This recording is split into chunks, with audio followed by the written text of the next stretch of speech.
Hi, it's me again with Corel Draw Tips and Tricks. I just did a video on round end caps pretty much after you draw the line, and this would be true with anything in the pen tool box. So what we're going to do, we're going to set this to draw arrows. With nothing selected is the key thing. Double click on your pen tool, have graphic checked. Go right here to arrows. I'm going to go like 0.28 and say okay.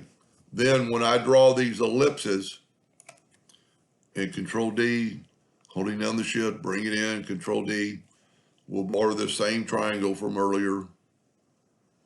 And when we take the virtual segment delete key and cut them, it produced arrows. So anything with nothing selected, anything that you change, and I'm going to change mine back just to kind of show you, I'm going to take away and just have lines. You could have one arrow or both arrows. I'm going to go back to just lines on mine. I'm going to set mine back for hairline, and I'm going to set mine for square end caps. So everything's back, and I say okay. Then when we do the lines, see it's drawing in a hairline, Control D. And then even if I didn't hold down the shift, hold down the shift, Control D.